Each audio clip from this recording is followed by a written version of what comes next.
Good morning. We're at MoS in the BMW for week 11 of the iRacing VRS Sprint Series. I'm using VRS conditions, VRS setup, VRS telemetry analysis, which I pay for. I am not affiliated to, but I do have written permission to use. So let us grab their setup, my setups, and MoS. I've not turned a single lap in the BMW. Right, 7 wing, standard diff, medium. Right, looks reasonably well balanced. Okay, so I'm just going to head out, do some laps. When my times level off to a reasonable point, the stupid, where's the telemetry? Come on, matching car and track data there it found is. in Sim Experience I will get database. into the data and Profile we'll go through modified. the process trying to examine where the deficiencies are and how to minimize the gaps. So this will be fun coming from the Porsche, but here we go. Oh, yikes. Okay. As I said in the last hour, there's no sense in me looking at the data straight away and trying to match the guy before I'm warmed up. So I'm simply going to let the track unfold in the way my brain and my hands and my feet are telling me, and try and make it through a couple of laps, get the tyres warm up, get a feel for where the car is loose or where I can take more speed into the corner, and then go from there.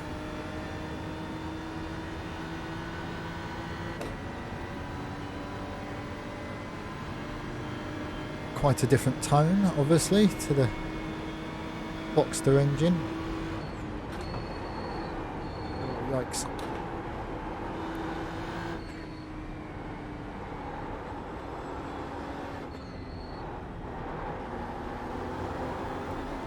Right. So we've got the complete opposite going on here. We've got a car that's much more stable on turning to the point where it's understeering. Oh, it really is as well. And much looser off throttle. On throttle, on corner exit compared to the Porsche. So whether or not this is a sensible switch remains to be seen. But let's see what we can do. 15.3 I think is the VRS time in this car, using these conditions and this setup.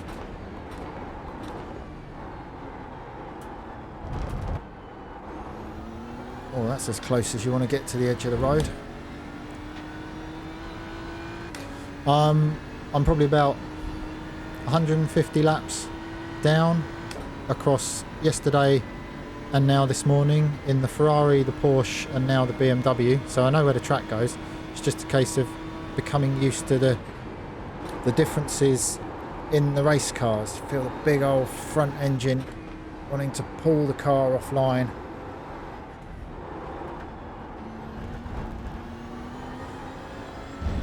Okay.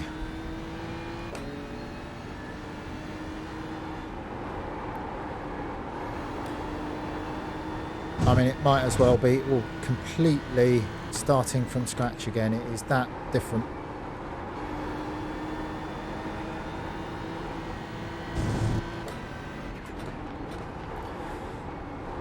So as we know from earlier today and yesterday, one of my personal problems is racing related personal problems, that is the fact that I cross my feet over. I start to apply brake pressure as I'm starting to lift off the throttle. So that's something that is not car specific and that I'm working on even on these exploratory outlaps. The car specific stuff, we will need to get into the data to see what I'm wanting to do naturally and what actually works.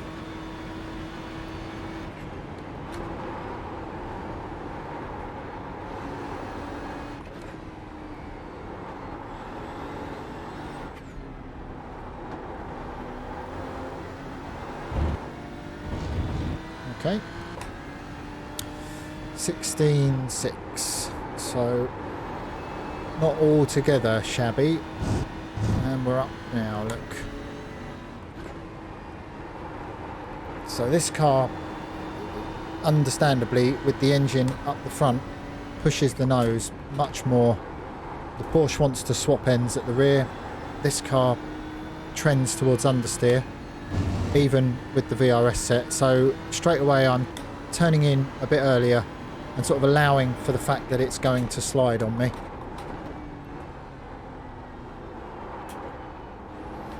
Although when you get towards the sort of apex of the corners, the big front engine kind of helps hook you round. So look, we're 3/10 up and climbing. 3 feet high I'm rising. Who did that? That was a good tune.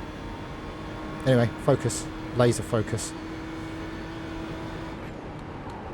So I'm able to turn the wheel a bit more and aim for the inside a bit more, but like for that left-hander I feel like I'm having to slow the car down more than in the Porsche. But I've got nice positive drive traction coming off the turn. 16.2. This is an old shoe for me. I'm used to big front engine cars. The foray into the Porsche it's a car I haven't driven a lot and was enjoying, in fairness. Completely different to this, but an enjoyable drive. But I should, in theory, get up to speed quicker in a front engine car.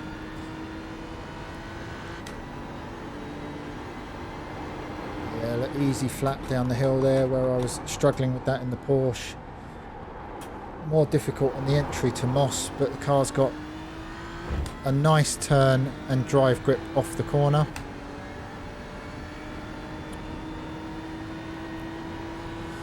So as I say, I haven't looked at the data at all for this. I looked at what lap time he was doing. I've loaded the setup. I'm just going to lap until I am no longer taking big chunks out of the time, and then stop and look at the data and examine where I'm losing. Yeah, look, already we're settling at a 16.2, so we'll do this lap, and if it's not significantly better, or it's not going to be running wide.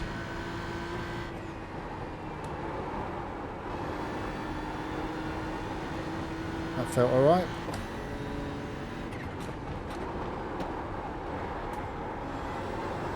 Oh yeah, big old front engine monster. Right. Stylish. Okay. As per the process, and whatever process works for you might be different than the process works for me, but you need to experiment to find what works for you. So as you now know, look, we started with an 18 to as an outlap sort of thing, 16.6, 16.2, 16.2. So we can reasonably assume that 16.2 has that reset itself. Come on. So I like chase view. I like to zoom out, and I like to check that I am using all the road where appropriate. So yeah, used all the road on turn in, connected with the curb. Car drove all the way out to the edge of the road, get it back to the right. Not using all the road on turn in there, but the Porsche was so different over the hill there, so forgive me that for now. Work hard to get the car back to the left, mark it into the turn. Missed the apex, ran wide on exit. So we expect to see that in the data. I'm just sort of logging data points for myself. Easy flat over the hill compared to the Porsche. It's nice into here. Always looks and feels a little clunky. Nice clipping point. So, you know, turn 3 and what's that, turn 7 MoS are where personally I've been struggling the most against VRS in all the different cars. So I'm just looking at the sort of pinch points to see, you know, does it look good through there? Does it look like I'm offline? Because we'll then see that in the data. Like I'm wide here coming through this. I want to be almost a whole car further over, which means I have to slow the car down too much through there. Got an okay drive, so you know, okay off the final turn. So we've now seen that. So let us go and analyse. Have a quick refresh because it doesn't seem to load the data otherwise. I have tried upping the speed on the doohickey thingammy. What's it? Yeah, Dewberry. You know what I mean. Right, 15.7. Has he only done it? Has he only done? No, look, 15.3. Where's your 15.3, fella? There it is. Check the one with the little thing by it. 16.2. So we're not a million miles off straight away. Righty, let's dive into it. So turn 1 looked pretty good from the chase cam, and we confirm that we are point Lewis Hamilton behind VRS guy. So let's get into why. Look, I had a 2% brake, 2% panic brake, if 2% can be a panic brake. I've lifted completely because that was the technique in the Porsche, and this guy has decided to, I mean, what is that? It's like a heartbeat monitor. Rink, rink, rink, rink through the corner. This is the throttle for anyone joining us just for the BMW. I should probably go over this very quickly. This is the delta graph of the speed difference. So I'm looking for differences here, and then I go down to the throttle, the brake and the steering to examine why there are differences. So we can see the time loss is negligible throughout the whole corner. If we take this as an overview, I've come completely out the throttle, which will explain for my slower turn-in. I've held a better minimum speed because I've built the throttle up significantly more quickly, but I'm still losing a bit overall on the way off. But in terms of whether this is a problem, we're not worried about this at the moment. It's negligible. We look over the hill into turn 2, the big downhill right-hander, and we see some consistence that appear in my data across all different cars appear, and probably would appear in different classes even if I jumped in an LMP2 or a Lotus 79, or, you know, we'd probably see the similar traits to the VRS guys. In this instance, I'm wider than him, so I know I can hold the car tighter, but let's have a look at the difference here. 5.5 Ks, we're searching for 1.3 tenths. It's not a lot, but the way I've approached this corner is quite different to this guy. I'm still crossing my feet over, but this is only 20% in this case, and I've had a couple of little stabs at the brake, probably because I felt the car running wide, which is why I initially turn in. I've lifted before him and I've braked before him, so inevitably there is a speed deficit turning over the brow here. I've then not braked as much or as hard, so this is where we see my line overtake to the tune of 3 Ks, which is what's pushed me wide. And the result of that pushing me wide is where this guy gets on the throttle. As you can see, he lets the car settle. As the throttle builds, this is where the lines start crossing over. So I'm a bit faster in the mid corner, but I'm wide. But this 3.9 Ks, 4 Ks coming off the turn is where I'm losing this 1.3 tenths. And that will have a knock-on effect into here. We'll see, albeit small, but I'm obviously slower down the hill. Where are we? 6 Ks, 5.9 Ks. So I'm much closer to VRS guy already into turn 3 and 4. Well, turn 3 is the problem really, than I was in the Porsche or the Ferrari. And I put that down to it being a front engine car. That's what I'm used to. So I'd sort of expect to see that. And here the time is closer and the data trace is much more similar. You'd sort of expect to see that. So again, I'm not looking for it to be exactly the same. I'm looking for constants in my driving, and there are a few appearing. I'm still crossing my feet over, but nowhere near as much. So good, tick in the box. But here we see the speed difference. 6 Ks on the way into the corner. This tiny difference between the blue line and my dotted line. 6.2 Ks. You can see the exact speed here. So why? Again, it's this. I'm building the brake pressure more conventionally, if you like. You know, bang on the pedal, slow release. My trail braking is decent in this particular instance, but this little extra bit here that I've built slightly more pressure and he's come up on the pedal slightly slower, that's what's allowing for this difference into the corner. Because from the middle and off, look, we build the throttle from exactly the same point in the turn, and I don't feel the need to lift. So from the middle and off, good, doing it well. Just need to be a bit more confident on the way in, and that could make as much as 0.2 difference. So, you know, we'd take that. Into MoS. Excuse me, quick drink.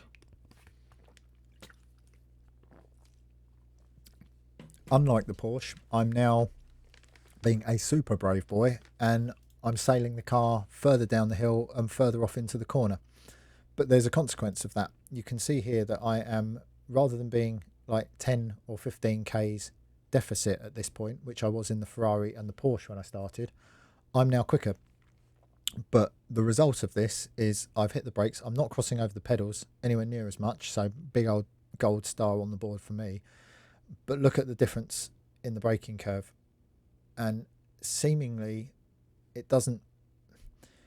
This seems disproportionate to the amount of time I've lost, but it's all related. I'm running slightly wider here, so you know I'm not as tight to that curb. You don't want to hit that curb on the way up the hill because it sort of throws the car wide, but holding the brake pressure on for longer has definitely had a negative effect on the way in. Look, 10 Ks, so I'm nearly 7 up on the approach to the corner, but because of that extra speed, the consequence is me holding the brake longer, and that makes even more deficit. So if I give up a bit here, I should be able to roll out of the pedal, keep less weight so I can keep the car turning more. The less braking force I've got applied, the more turning ability I have in the tyres. Think of it, you've got 100%, you use 100% brake, you turn the wheel, you've got no grip for turning. So, you know, let's take the percentage. This guy peaks at 80% when the car is straight, so that's as much brake as he wants to apply. But as he starts turning the steering wheel into the corner, he is reducing the brake pressure, because when you're down to 40%, you know, slightly arbitrary numbers, but when you're down to 40%, you're now giving your tyre back 60% of its percentage points to be able to turn. And I think that extra difference has enabled him to hold a tighter line. So we're talking about subtle nuances in the data and in the technique with the hands and the feet. And it's these subtleties that make the difference. You think, you know, if I could gain 1.6 tenths at the 10 corners, I am absolutely on VRS pace, and I'd be well pleased with that. These are the hardest parts to change because they are sort of ingrained into your muscle memory. It's what you do with your unconscious brain when you're in the heat of battle, and it's why I believe you need to go into this deep dive into the data to examine your habits. But then we're logging all of this information. We've got all these data points, and we're only at turn 5 to 7. You can't then expect to go and do everything perfectly straight away. You have to pick your battles. So you know, we go through the lap, we find the worst area or the thing that we're consistently doing wrong, and we work on that. So anyway, let's just go back to the exit. So from middle and off, I was slightly more positive on the accelerator. I didn't use the extra bit of runoff that he did, and I'm still down coming off the corner. Yeah, that sucks, doesn't it? But I'm gaining it back. Running over the curb definitely hurts the traction on exit. So yeah, small differences off the corner, but it's mainly getting in that's causing the problem. But again, it's not, you know, it's not a big difference. Good up the straight, like we all are, and into the final sequence of corners. Okay, so back to the process. 10 k's an hour difference, 232, 222, turning around the big uphill right-hander. what's caused the difference? Well, it's not the way we've come off the throttle. You can see the blue line. I'm crossing my feet over again. Shame on me. Will I ever sort that out? But straight away we see a gaping difference here. We see the gap in time appear as I've hit 50% stab on the brake and he's done a 15% stab on the brake. So straight away I need to hold the brake pressure through the uphill, but less. Again, you know, give your car 80% of its turning ability, but hold the weight on the nose, just slowly keep decelerating up the rise. Seems to be the way in the BM. And if I can close the gap of that 11 kilometers an hour all the way through that corner, that's probably a big chunk of this 3/10 that I'm losing. And then just work your way along it. So this stab is good from me. We're doing exactly the same thing to get the car into and through the left-hander. If anything, I'm slightly wider than him. It's very difficult to see on the VRS. You can't zoom in, which is a shame. You can on iSpeed. So I've had to, you know, he's been able to commit to the throttle to turn the car a bit. And again, it all starts from back here with this sequence of corners. This is where we see the time grow again, 9 kilometers an hour. And it's the fact that he's been able to turn the car more using the gas earlier because he's on a better line.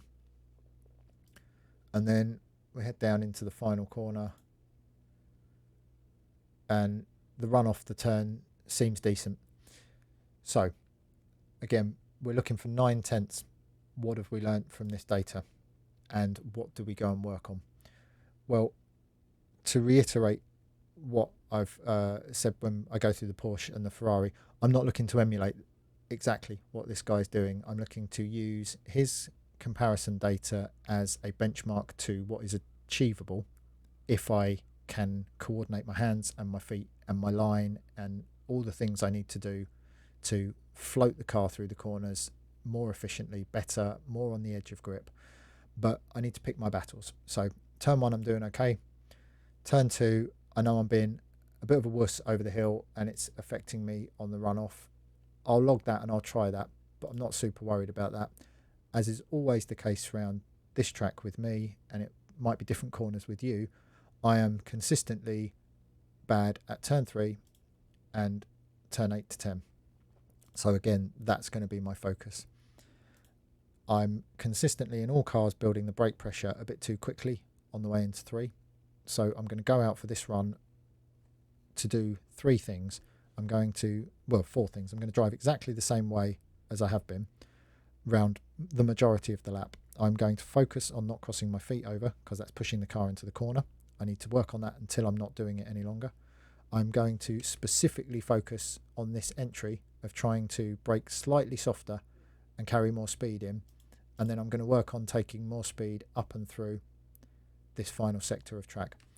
And other than that, I'm not going to devote any brain power around the rest of the lap to doing anything different. I'm just going to let it flow. And I think it's important, you know, you can, as I keep saying, you can go through the lap and you can go, I need to do this and that and this and that, and work on one thing at a time. You know, take a golfer, tennis player, whatever it is, they don't work on the serve and the chip and charge volley return. They spend hours just working on the serve. You spend hours working on just your driver. You don't hit a driver and then also go and putt. You know, you split these things into attainable, achievable parts so that you can make sense of it and you can focus on one area and just try and do one thing better.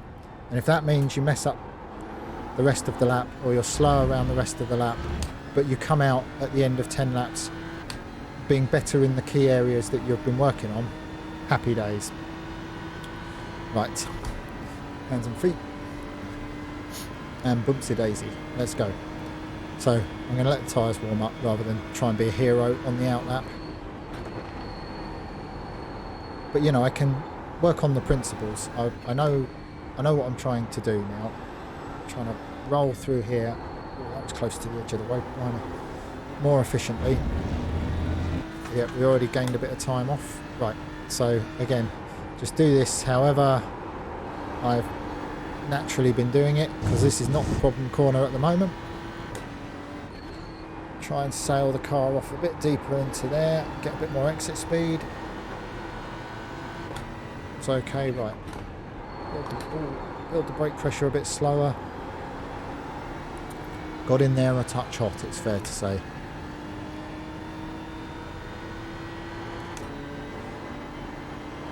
Again, we know that we took too much speed down into MoS, so that felt a bit better. There we go. Even though we've not achieved on turn 3 on our outlap, MoS was much better. And like, I don't know about you guys, I like to drive the car on rhythm. I'm a drummer. I enjoy the rhythmical aspect of driving race cars. I don't have set markers for every corner of the road, only tends to be the big stops. All these rhythm sections, and I think that's why I like this track and go proportionately well here.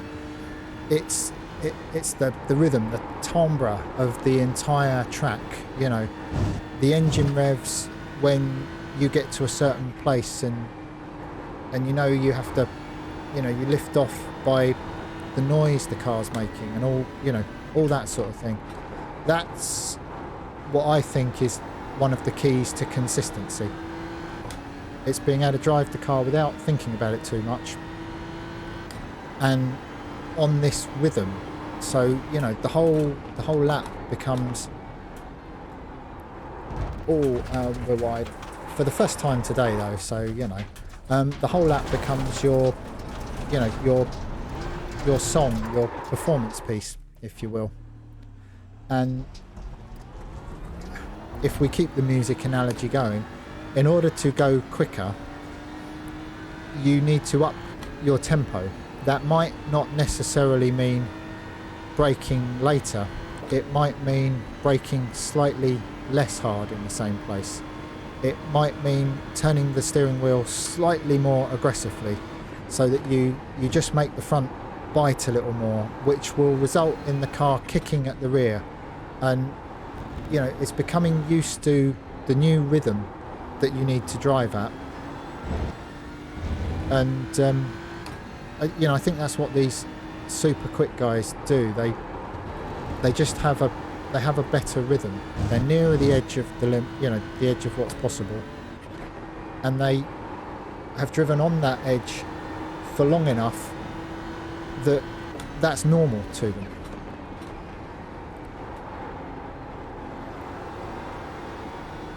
Okay, we're in the green. That wasn't amazing because we're looking for 2 and a bit tenths around there, but it's a start. Oh yeah, we're still hot in there. We do need to sort that out. Right, so braking less hard is clearly not working for me there. So I'm going to bring the brake marker back a bit. Again, I'm not looking to do exactly what VRS guy is doing.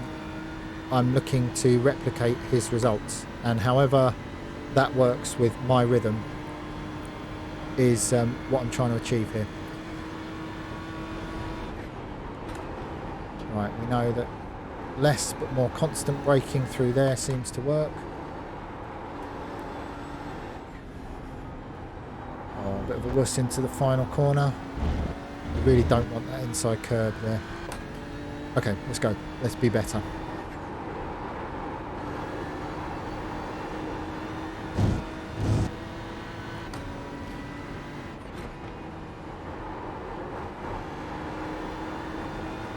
Oh, scrubbing the watsits out the tyres, but that seemed to be alright. Oh, it's loose. Yeah, we'd gained a bit and then we lost a bit by getting in a fraction hot, which I think's often the way. I think you... Oh, right, yikes. Wow. I think it's what we all tend to do. You go out, you reach a plateau, And you think, right, I've got to go faster, which means I must be more aggressive and brake later. And I think often it's the wrong approach.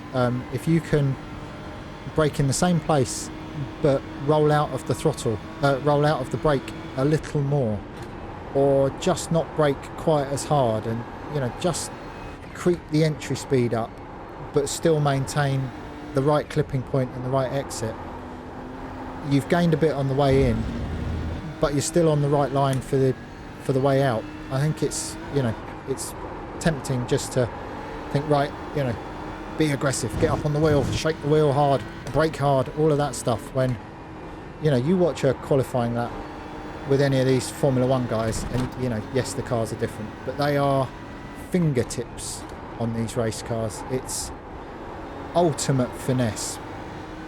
You're not white knuckling the steering wheel. The whole thing is beautifully choreographed ballet, smooth and flowing and rhythmical. Okay, the Porsche, once you get it onto the top of the rise, the rear engine helps hook the car around the corner. I'm having to keep the brake pressure on in this car, or at least I should be keeping the brake pressure on. I'm not keeping the brake pressure on, which is why I'm not doing it very well. So I can feel that lighter but more constant pressure around that final corner is working for me. It's essential not to get too deep into that. Right. But the important thing is we are trying to do it different, because if we do it the same way, we're going to go around the track at the same speed. So what we are trying to do here is modify our rhythm, alter our habits very slightly. We're not looking to reinvent the wheel. We're basically getting around the racetrack okay. We're just looking to improve, or be less bad in the key areas. Right, okay, focus. Hold the brake. Oh yeah, more better. Didn't necessarily show in the time, but we weren't off the road, so definitely more better.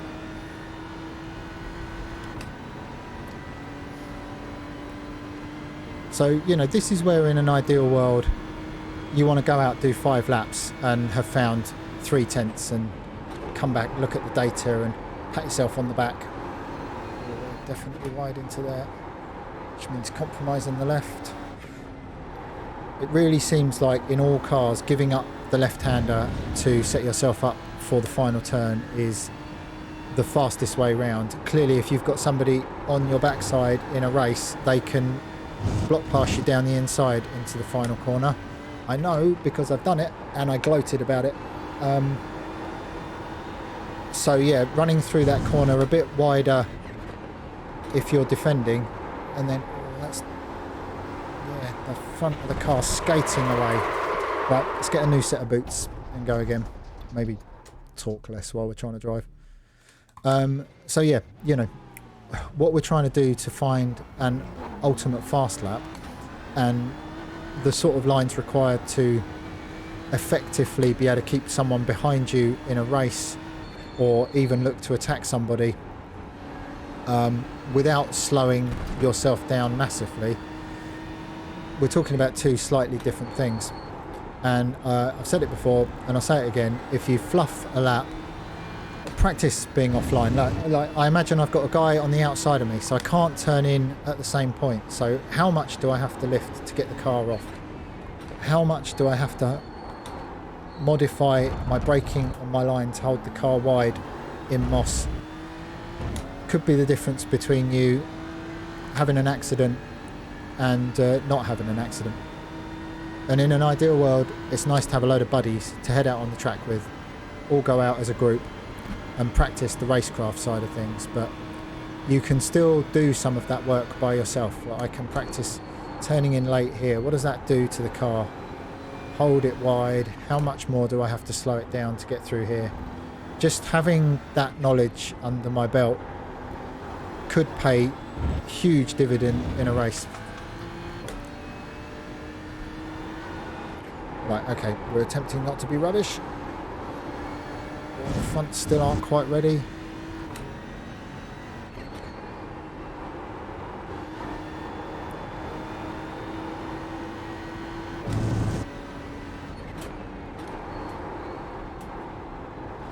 That's better.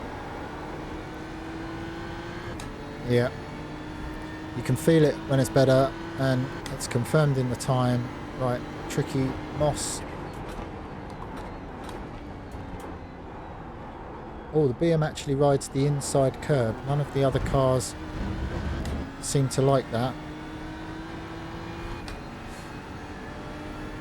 Okay. I'm certainly driving some key areas of the racetrack differently now, subtly differently, but having done it a few times and made some mistakes and worked on consciously trying to, like, you know, hold less pressure for longer through that section of the racetrack, I'm now into the rhythm of that. I now sort of get that.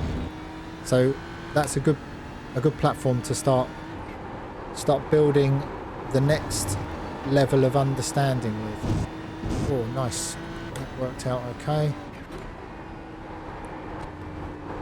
Was probably a touch ambitious on the turn-in.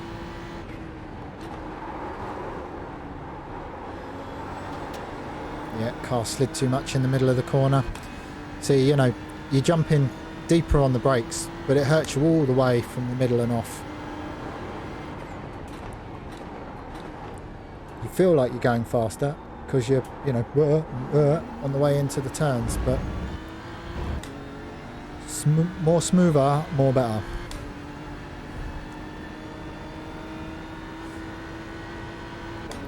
We're on a decent enough lap here.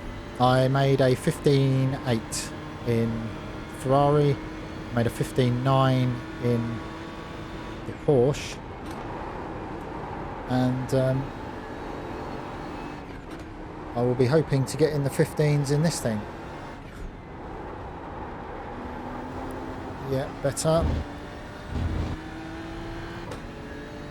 Okay, so we've improved our lap time, not dramatically, but we've improved our lap time by driving the car differently, which is the important point here. As I say, do the same thing and you'll get the same result. You've got to pick your battles. Oh, see, that felt good. Yeah, and it shows in the time. And that becomes easier. I'm now, you know, getting through turn 3 better, whereas that's been my nemesis. And I've not reinvented the wheel. I'm just subtly, like there, I'm just slightly earlier on the brakes. That's set me up nicely for MoS, so we're gaining time on the way out. I've not reinvented the wheel. I'm not trying to parrot fashion copy VRS guy. I'm still driving my way. I'm doing what I do, but just slightly modified. Just changing that rhythm. Right, let's see if we can get through here.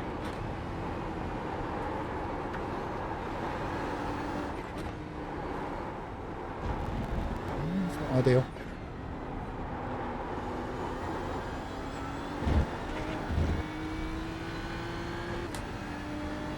There we go, faster again. Oh, and late turning into 1. So, you know, this is validation that I'm still driving the other parts of the racetrack similar, and I might even be slower for now because, as I say, I'm focusing on this corner, turn 3, and I'm now hitting a much better line. Look, gaining tenths off the corner. I'm braking less into. I'm braking earlier down here into MoS, which is putting me much more in control and giving me much more turning. And we've learnt that through looking at the data. As I say, I'm not reinventing the wheel. I am simply creeping my own understanding and feel for the race car and moving my own personal ceiling and limit just slightly nearer VRS guy. And once this becomes my normal way of driving the track, I then go back to the data and look for the next thing that's causing me the problem. Didn't get through the final turn very well. Right, one more lap, and if I can't do it any better, we'll dive in and look at the data. There's a touch up the inside.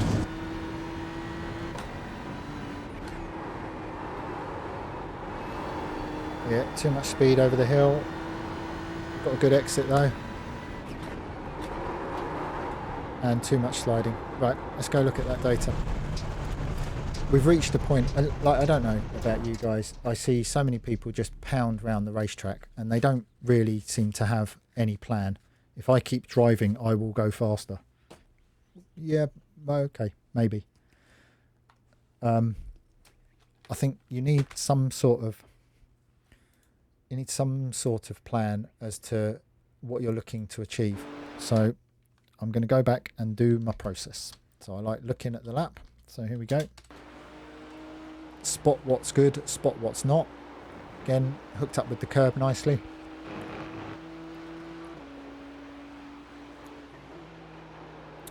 Excellent. Good morning. Yeah, I hope the tutorial will be of some use. I mean, you know, there's more than one way to skin a cat, let's face it, but which is a horrible expression. But yeah, this is, you know, this is what works for me. So just having a quick look at the lap, using much more road on the turn in. Probably a bit wide in the middle of the corner, so when we go to the data, expect to see the line a bit different. I hit this real nice on this lap. I'm finding a much better rhythm through turn 3, so I would expect the gap to be closed there. Didn't need all the road on the way off. Used all the road coming over the hill. I'm looking for the data to be taking a little less speed in and doing better middle and off. Looked okay. Always looks slow in MoS. Whistle to oneself as one is going up the straight. Takes about 20 minutes to get up the straight in a skip barber. 5 wide normally. I'm looking to be braking slightly lighter and for longer in here. I'm looking to carry more speed through this bit. Climbed the curb, but the BMW climbs the curbs well. And, you know, I feel that was a bit tardy coming through the final corner. But overall, that was a decent enough looking lap. So we then need to go and clarify and confirm what we think we've seen. And this is the process. Edge up on it. Puzzle pieces. Well, let's hold off till we've looked at the data. But I think I've understood turn 3 and MoS certainly a bit better. Oh no, I do want him. Can I just click on that? Is that how it works? Let's go down to that one. Excuse me while I waffle rubbish to myself. 16105. So we're less than 3/4 of a second off VRS Guy. So let's go take a butcher's. Right, turn 1. Pretty amazing. Again, I'm not doing it the same as him. He's got these weird stabs on the throttle. He comes out the throttle for longer. There's a 3k difference as we're turning in, but I'll take 0.015. So not worried about turn 1, getting through there well. You could see from the replay, I was wide in the mid corner coming over the hill, and look at this. Look at the shame on me. I'm 10 k's an hour faster, busting it over the brow, and it's gone the other way. I am now, was I deeper on the brakes before? But anyway, I'm now braking lighter than this dude, and I'm still crossing my feet over, which I'm cross about, but yeah, one step at a time. So once we've found the bigger problems, this will be an area for me to focus on in this car on this track, because although I take loads more speed in, I'm losing proportionately more speed than I'm gaining on the way in from the middle and off. But we knew from looking at the lap replay that I was wide there. So, you know, in terms of representative data, I know I can do that better. I'm not worried about that. What we're looking for is turn 3 and turn 8 to 10. So turn 3 down to under a tenth. This is what we were working on. Let's go examine. Still crossing my feet over. I'm going to stop saying it because it's a bad habit. I'll just, you know, do some sort of victory dance when I've actually sorted it out. But I'm now getting in a bit deeper on the brakes than this guy. He's carrying more speed in. He's got slightly more speed in the mid corner because I've gone in later, so I've had to brake more. It's standard stuff, isn't it? This is where the bar grows in difference, 6.8 Ks, and it's a direct result of me braking more. He's committed to the throttle earlier on exit, but had to lift out slightly. But all in all, I'm down to under a tenth. I am going to continue. I like this line of me being slightly more to the inside. I'm not going to try to reinvent the wheel. I'm just going to try and get onto the throttle maybe a fraction earlier and try and use a fraction less brakes. But in terms of what we were trying to achieve on that last run, turn 3, we've gained a massive amount of time on ourselves. MoS still losing, but let's have a look. Not crossing over, braking slightly earlier, not building as much peak pressure, not holding as much peak pressure. It was much more like this before. All these little stabs are just my rhythm versus his rhythm. So it's still 15 Ks. He's still carrying more speed into the corner. But I feel what I've achieved in that last run is the right direction. I don't expect to solve all of my problems in an hour or 2 hours or whatever. But I'm looking to start find the right way of working, find the right direction to go in. And I can see that the way I've approached this corner is better for me, and I've lost nothing up the straight. So if I can just be a bit more efficient on the way in, a bit more brave, get the braking done, maybe hold a bit more peak pressure as the car comes up over the rise, I should close this deficit. And if I can get this down to a tenth, happy days. And we've not gained a massive amount in the final corners. But we're working in the right direction. Again, look, I was at 50% brake pressure as I barreled into the right-hander. Some random clutch action down here. Let's not worry about that. I've reduced that by 10%.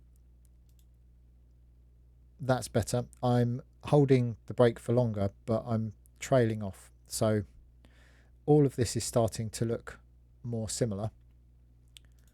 But we see, as a direct result of me holding more pressure, this is where the difference in speed comes. He's got these little extra stabs just to control the speed, but it's not costing him as much time as this stab is costing me here. The result of this, as we go through the left-hander, he's still carrying more speed through the left-hander, and he's braked more than me. So why is that? So 185, 183. Even though he's had a big old stab of the brake here, 180 to 171, this early brake for me, fractionally early brake and lift off, has had quite a dramatic effect on my entry speed into the left-hander. And this is where you move from the big chunks of data. I'm 4/10 off the pace in this sector. I'm fundamentally driving the wrong line, or I'm getting it quite wrong. This is where you get to the much more difficult to do, much more subtle parts of the driving technique. I'm not driving through this corner intentionally slowly. I'm not braking intentionally early.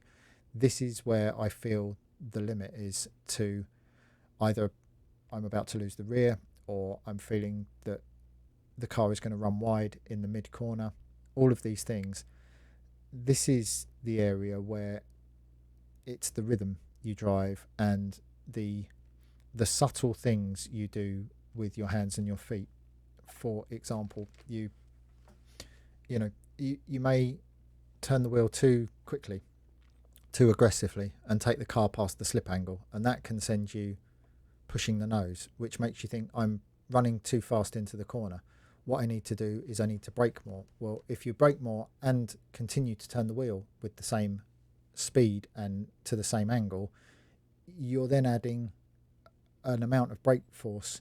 So you've used up, in this case here, 40% of your tyres 100% ability to do anything in braking, and you've already been turning the wheel too far past the slip angle.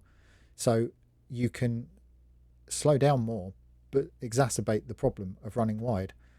Sometimes you might be able to brake with slightly less pressure, but if you turned the wheel slightly slower and just allowed the weight to settle on the loaded side of the chassis, you roll the car, it transfers the weight. If you roll the car quickly, it skates off on you. It's these little subtleties that are what the pros do at every turn way better than us. And it's the hardest things to identify, because this is where your natural, whatever you do naturally, is ingrained into you. And like I say, this is where having a set plan to go out and say, I'm going to try a different technique. The stuff about braking, you know, all of this stuff is easy to find. I can look at this and go, I'm braking too much. But am I braking too much because I'm steering too little on the way in here? And it gives us almost infinite replayability, because there's no way, you know, you don't complete iRacing in 50 hours, 100 hours, 1,000 hours. But it also can be where your own personal progression gets frustrating, I think.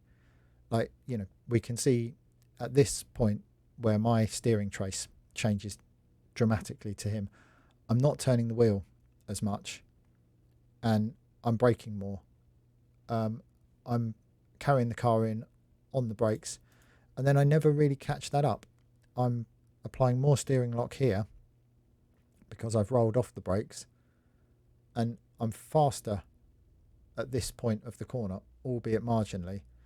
But the whole problem of this, and you know, your headline things of, oh, I'm braking here and I'm braking a bit early here, all might be related to the technique with the wheel and the relationship between how hard I'm pressing the brake and how quickly I'm turning the steering wheel.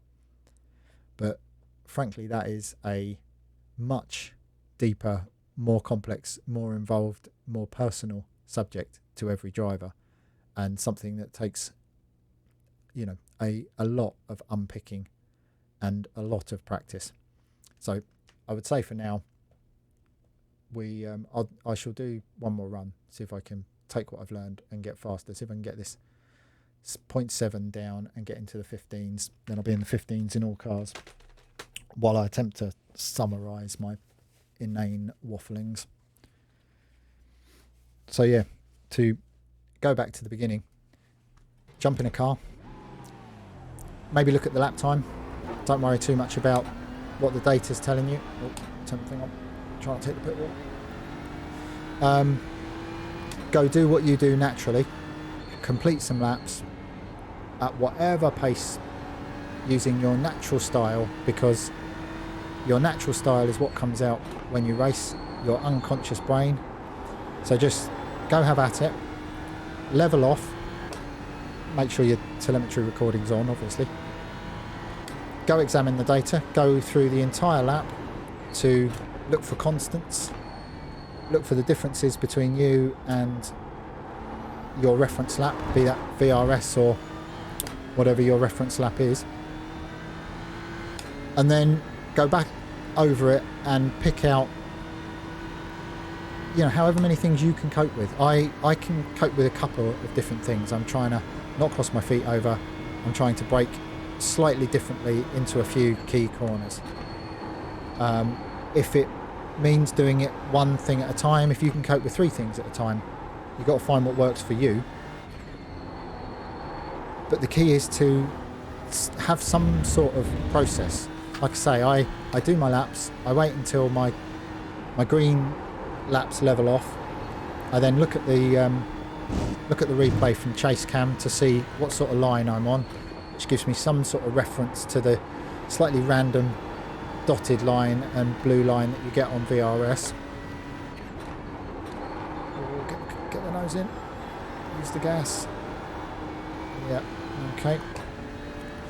And then it's a case of rinse and repeat. You know, the reading of the data takes a bit of experience, which is why I'm more than happy to sort of, it seems like I'm going over the same ground, but every corner and every improvement and every individual is going to be slightly different. And I've been driving a long time. I've been driving 8 years in iRacing, 20 years in sims. In some respects I'm set in my ways, in other respects I'm used to the sort of process of trying to improve. I've done thousands of laps around all of these tracks. I know a lot of you guys are relatively new, so on top of trying to find a style, improve yourself, work on your racecraft, you guys are being faced with racetracks that you've never driven around. I mean, I'd watched sports car racing around here for a decade before I even, you know, got on the racetrack, so I knew where I was going.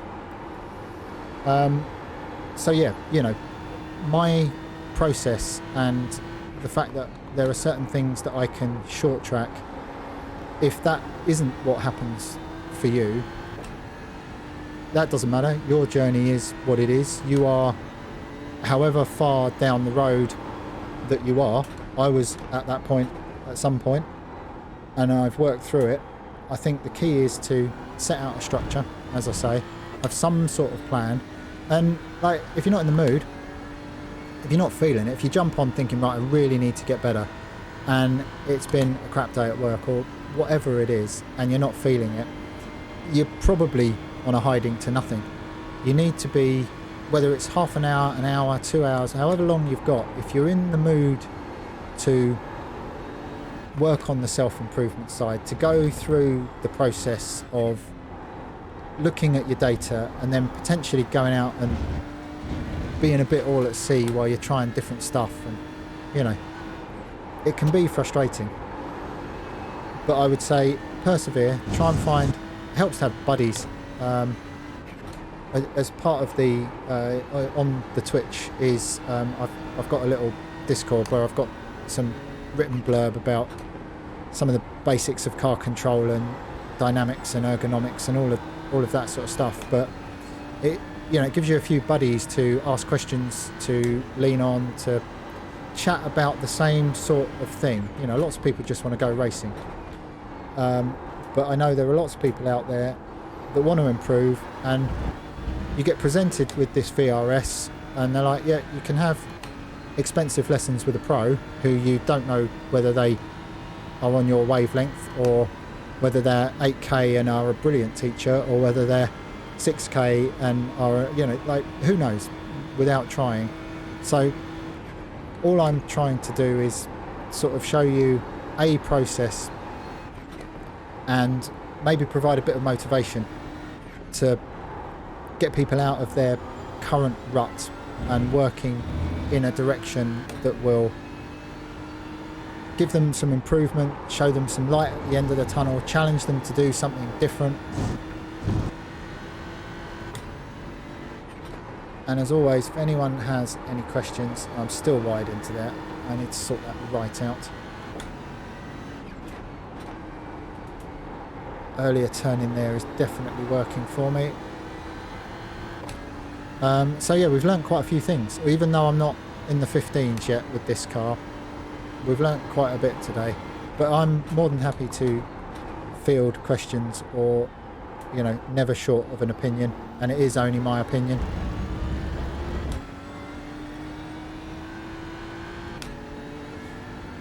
And there we go. We're going to try one lap. Optimal's in the 15s. 16.1. If I can get in the 15s, I will be happy boy. Pressure on. One qualifying lap for the World Championship of something. Oh, that was better. Tiny subtleties in holding the brake make such a difference in these cars. They really do.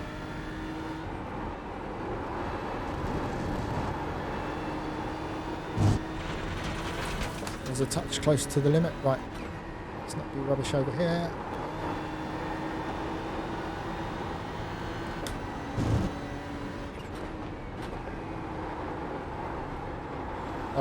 tried to roll out the brake and didn't keep the car turning. Big front engine car, needs some weight on the nose to keep it turning. Shame, quite frankly.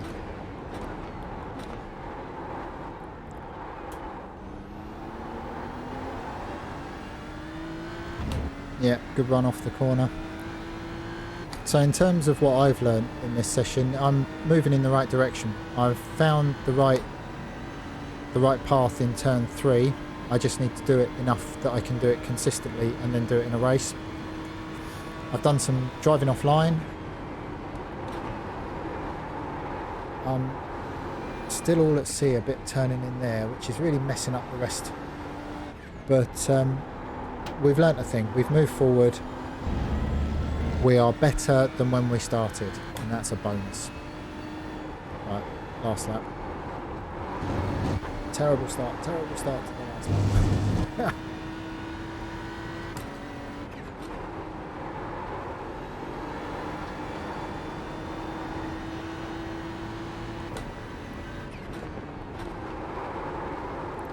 Yeah, now pushing too hard, which is probably a sign to pack it in, turn it off, go do something else.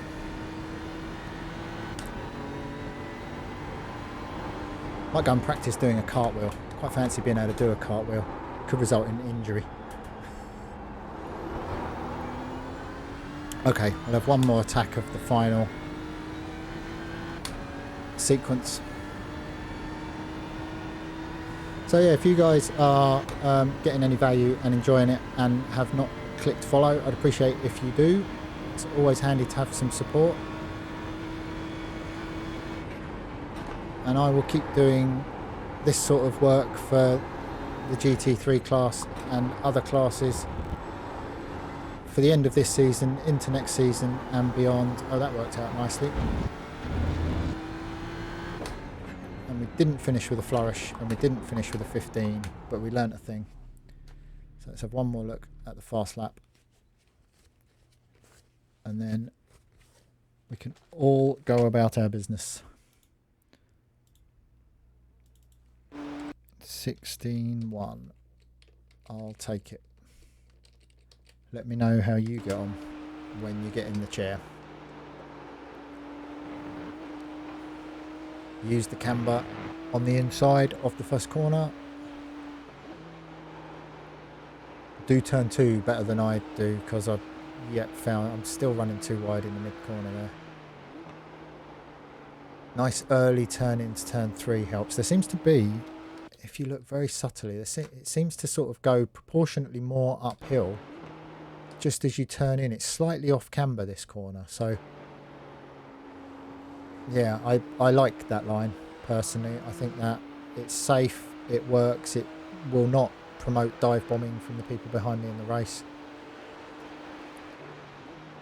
Getting the car settled, turned in nicely into MoS. Debatable whether I could have hit the gas slightly earlier there, but you know, the time was good, so there's more than one way to get through a corner, let's face it.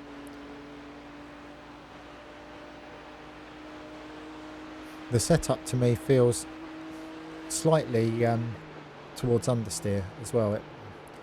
That's a whole another can of worms trying to get into the setup. Yeah, see, my fast lap, I didn't get the car turned very well through the left, rolled through the right. So yeah, nice enough rhythm around the track. If I could do that for a race run, I would be more than happy. So yeah, I hope everybody has enjoyed it. If anyone's got any burning, yearning questions, now's probably as good a time as any. If not, I will sign off and catch you guys for next Monday and probably Tuesday for some Circuit de la Sarthe, Le Mans action, where there will be much time to sit and drink tea down the straightaways. Much hilarity, missing braking points, and much, yeah, and through the Porsche curves, because the cars are bound to be trimmed out. Anyway, for now, I am signing off. It's been good to have you along. Thanks for watching. I will see you next time, and keep at it. Sort your process out, get out there, short bursts, do some green laps, try different stuff. You can do it. You can undo your bad habits. You can put better habits into place. You just have to turn the brain on, find a bit of time when the kids aren't shouting at you, and you don't have to make dinner and all of that sort of stuff, and you know, put the laser focus on. So happy driving. I'll catch you on the flip side. Bye for now.